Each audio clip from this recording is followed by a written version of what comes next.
بسم اللہ الرحمن الرحیم۔ السلام علیکم ورحمۃ اللہ وبرکاتہ۔ عابد راجہ چینل کی طرف سے آج میں اپنے دوستوں کو موذی امراض سے بچنے کے لیے جو نبی اکرم صلی اللہ علیہ وسلم نے دعا بتائی وہ بتاؤں گا۔ اس سے پہلے میں اپنے تمام دوستوں سے گزارش کروں گا کہ اگر آپ نے ابھی تک میرے چینل عابد راجہ کو سبسکرائب نہیں کیا تو ضرور کر لیں تاکہ ڈیلی آپ تک اچھی ویڈیو پہنچ سکے۔ تو سٹارٹ کرتے ہیں آج کا لیسن۔ بسم اللہ الرحمن الرحیم۔ موذی امراض سے پناہ کا نبوی وظیفہ۔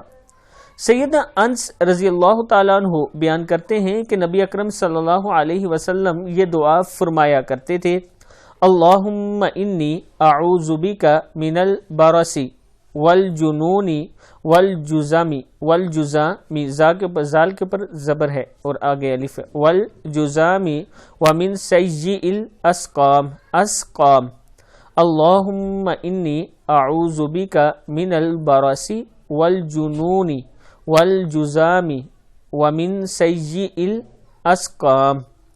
اے اللہ میں تیری پناہ چاہتا ہوں برس، جنون پاگل پن سے، اور کوڑے سے، اور تمام موذی بیماریوں سے، یعنی کوڑا پن جو ہوتا ہے اس سے، اور تمام موذی بیماریوں سے۔ ابو داؤد، نسائی، مسند احمد تینوں کتابوں میں یہ موجود ہے دعا، آپ لوگ جا کے دیکھ سکتے ہیں، اور اس پر آپ نے خود عمل کرنا ہے۔ یہ دعا یاد کریں، آگے اپنے دوستوں کے ساتھ اس کو ضرور شیئر کریں۔ السلام علیکم ورحمۃ اللہ وبرکاتہ۔